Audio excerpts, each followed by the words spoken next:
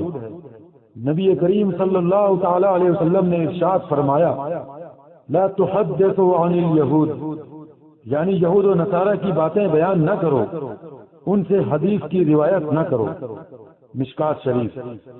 مگر ایسا محسوس ہوتا ہے کہ مولوی ہاشمی کے نزدیک انبیاء و اولیاء کے واقعات اور سیتا و رام کی داستان میں کوئی فرق نہیں۔ قرآن کا ارشاد ہو یا گیتا کی باتیں، ان کے نزدیک تقریر میں کسی کا بھی ذکر کریں جائز ہے۔ اور یہ بات سمجھ میں آتی ہے کہ مولوی ہاشمی میاں کے دل میں ہندوؤں کے مذہبی رہنماؤں کی کتنی عقیدت ہے کہ ان کا نام بڑے ادب سے لیتے ہیں۔ جیسا کہ آپ نے ابھی سنا کہ سیتا کی بجائے سیتا جی کہا، اور رام کا ذکر بھی بڑے ادب کے ساتھ کیا، اور کہا کہ رام کا ادھیکار تھا کہ سیتا ہرن کو بھولے نہیں۔ کرشن کا ذکر کیا تو کہا شری کرشن کہتے ہیں، اور سادھو سنتوں سے کتنی اپنائیت ہے کہ کہا ہمارے سادھو سنتوں نے ہمیں بتایا ہے، اور ہندوؤں کی بولی بولتے ہوئے کہا کہ اسی کی یاد منانے کے لیے ہم راون دہن ہر سال کرتے ہیں۔ یہ پراچین دھرم کے میں نے اداہرن دیا ہے جو گیتا میں، وہ پراچین دھرم کا میں نے اداہرن دیا جو ہمارے ہندو بھائی اچھی طرح جانتے ہیں۔ پراچین دھرم یعنی پرانے باطل مذہبوں سے اسلام پر مثال پیش کرنا، مطلب یہ نکلتا ہے کہ اسلام ان دھرموں کے بعد ہے، حالانکہ یہ بالکل بے دلیل اور غلط بات ہے، کیونکہ مذہب اسلام سے پہلے کوئی بھی دھرم نہیں ہے۔ سب سے پہلے حضرت سیدنا ابو البشر آدم علیہ السلام دنیا میں مذہب لے کر آئے، اور وہ مذہب یقیناً اسلام ہی تھا، اور اس کے سوا کوئی دھرم یا کوئی مذہب اس وقت دنیا میں نہیں تھا۔ تو ظاہری طور پر بھی ثابت ہے کہ سب سے پرانا و پہلا مذہب اسلام ہی ہے۔ اگر وہ مکہ دہن کرتے تو بھی اچت تھا، وہ مکہ دہن کرتے تو یہ ان کا ادھیکار تھا۔ لنکا دہن اگر صحیح ہو سکتا ہے تو مکہ دہن بھی صحیح ہوتا، مگر وہ سناتن دور کی بات تھی کہ لنکا دہن نہیں کیا جائے گا تو برائی کی ہمت بڑھ جائے گی، مگر یہ نوینتم دور کی بات ہے کہ کھما کر دیا جائے گا تو مانوتا جان جائے گی، انسانیت جان جائے گی۔ کے انوکول نرنے لینا پڑتا ہے، صحیح وہ بھی تھا، صحیح یہ بھی ہے۔ معاذ اللہ معاذ اللہ، صحیح وہ بھی تھا، صحیح یہ بھی ہے۔ اس کے کہنے کا مطلب یہ کہ نبی پاک صلی اللہ تعالی علیہ وسلم اگر مکہ دہن کرتے تو صحیح تھا۔ دہن کرنا یعنی آگ لگا کر جلا دینا، خاکستر کر دینا، کسی گاؤں یا ملک کو آگ لگا کر مکمل طور پر ختم کر دینا، ایسا کرنا شریعت اسلامیہ میں ہرگز جائز نہیں، کیونکہ آگ لگا دینے کی صورت میں ہر طرح کی چیزیں جل جائیں گی، عورتیں ہوں یا بچے، بوڑھے ہوں یا کمزور، مزدور ہو یا غلام، پھلدار درخت ہو یا سبزہ و باغ، تمام چیزیں آگ لگانے کی صورت میں برباد ہو جائیں گی۔ جب اسلام و پیغمبر اسلام کا حکم یہ ہے کہ تعذیب بالنار مخلوق کے لیے حرام ہے، یعنی کسی کو جلا کر سزا دینا جائز نہیں، حضور پاک نے ارشاد فرمایا تعذیب بالنار اللہ عز و جل کے سوا کسی کے لیے جائز نہیں۔ اسی طرح اسلام کی آخری تدبیر جہاد میں بھی آداب جہاد میں سے یہ چند احکام تمام مجاہدین کے لیے لازم و ضروری تھے، مثلا عورتوں اور بچوں کو قتل نہ کیا جائے، گھروں کو یا کسی چیز کو آگ نہ لگائی جائے، پھلدار درخت کو نہ کاٹا جائے، بھری پوری کھیتی کو برباد نہ کیا جائے وغیرہ۔ لہذا یہ کہنا کہ مکہ دہن صحیح ہوتا بالکل غلط بات ہے۔ ہندو غلطی کرے تو مولانا صاحب ہٹوا دے، یہ باپ نے باپ پڑھی چیز ایسا کیسے کہہ دیا کر دیا، اور جب مولوی وہ یہی غلط کرے یعنی میرا اپنا یہ ہمارا انسان ہے۔ استغفر اللہ استغفر اللہ، کتنی دلیری سے علماء اسلام پر طنز کیا جا رہا ہے اور انہیں مذاق کا نشانہ بنایا جا رہا ہے۔ شریعت مطہرہ میں ہرگز یہ اصول و قانون نہیں کہ جب کوئی مولوی یا مفتی غلط کام کرے تو وہ غلط نہ ہو، بلکہ جو بھی کرے چاہے مومن ہو یا ہندو، پنڈت ہو یا کافر، غلط کو غلط کہا جائے گا۔ مولوی ہاشمی کا اس طرح بیان کرنا در حقیقت اپنے مذہب کا مذاق اڑانا ہے، جو سخت گمراہی کی بات ہے۔ اسی لیے اللہ کا ولی جماعت نہیں بنا،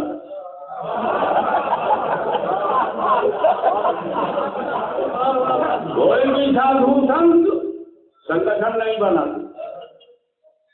خواجہ صاحب اکیلے، نظام الدین محمود میرائی اکیلے، 14 سال کا بنواس اکیلے، لوگ ملتے جائے کارواں بنتا جائے مگر نکلا اکیلے۔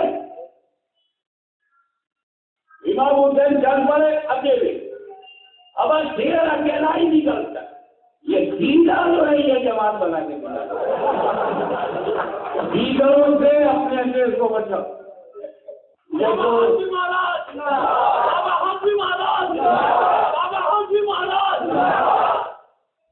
معاذ اللہ، کیسی گمراہی اور شرم کی بات ہے کہ مولوی ہاشمی میاں اولیاء کرام بلکہ سیدنا امام حسین رضی اللہ تعالیٰ عنہ کی برابری میں سادھو سنتوں اور 14 سال کے بنواس یعنی ہندوؤں کے پیشوا رام کا ذکر کر رہے ہیں، اور سب کی ایک ساتھ تعریف کرتے ہوئے شیر کا لقب دے رہے ہیں، جبکہ سادھو سنت اور رام ہرگز تعریف کے لائق نہیں۔ اور دوسری بات یہ کہ اللہ تعالیٰ کے ولی جماعت ہی بناتے ہیں، اور اسی لیے اولیاء اللہ کے گروہ کو ولایت و قطبیت ملتی ہے تاکہ یہ جماعت بنائیں۔ گرچہ ظاہر میں نظر آتا ہے کہ اکیلے ہیں، لیکن جب کہیں اترتے ہیں تو جماعت لے کر اترتے ہیں، اور جماعت بنانے ہی کے لیے تبلیغ میں مصروف ہوتے ہیں۔ ہمارا جہاد سے تعلق ہے، فساد سے نہیں، اور فساد کو جہاد بنانا مہابھارت کا اپمان ہے، کربلا کی توہین ہے، بدر و خیبر و خندق کا مذاق ہے۔ ہمارے بزرگوں نے جہاد کیا مگر لالچ میں نہیں، ستا کے لوبھ میں نہیں، مانوتا کے ہت میں کیا، سوامی کے آدیش پر کیا، اپنے پوچھ کے کہنے پر کیا۔ پہلے مہابھارت کا ذکر کیا، اس کے بعد کربلا و بدر و خیبر و خندق کا۔ ہندوؤں کی داستان مہابھارت کے برابر کربلا و بدر و خیبر و خندق کا ذکر کیا، جبکہ مہابھارت کی کوئی سند نہیں اور وہ کوئی حق کی لڑائی نہیں، جبکہ اسلام کی یہ لڑائیاں حق کے لیے لڑی گئیں، اور یہ فرضی داستانیں نہیں بلکہ حقیقی واقعات ہیں۔ اور یہ جو کہا کہ ہمارے بزرگوں نے جہاد کیا، اس سے ظاہر ہوتا ہے کہ مہابھارت کی داستان میں ہندوؤں کے جو پیشوا ہیں وہ ہاشمی میاں کے بھی بزرگ ہیں، اور انہوں نے بھی جہاد کیا۔ استغفر اللہ استغفر اللہ۔ اسلام خدا کا پیغام ہے، اللہ کا پیغام ہے، جامع مسجد کے ملا کا نہیں۔ تم ملاؤں کی بات کیوں سنتے ہو؟ اللہ کی سنو، اس کے رسول اللہ رسول کی سنو، نبی کی سنو، بڑی نہ سنو، اپنے پابندیوں کی کمی ہے کیا؟ اسلام جب اللہ عز و جل کا پیغام ہے تو یہ پیغام اگر کوئی سنی صحیح العقیدہ امام بیان کرے تو در حقیقت اللہ و رسول عز و جل و صلی اللہ تعالی علیہ وسلم ہی کا بیان و پیغام ہے، اور امام و علماء اولو الامر کے طبقہ میں آتے ہیں، لہذا اگر علماء و امام اللہ و رسول کے پیغامات بیان کریں تو بھی واجب الاطاعت ہیں، لہذا یہ کہنا کہ تم ملاؤں کی کیوں سنتے ہو سخت گمراہی ہے۔ ایک بات اچھی طرح سے آپ لوگ کر لیجیے، قابل مسجد دھارمک مسئلہ نہیں ہے، زمین کا مسئلہ ہے، اس میں سوامستو کی سمسیا ہے۔ اور ایک بات اسپشٹ کر دوں، کسی بھی چھینی ہوئی زمین پر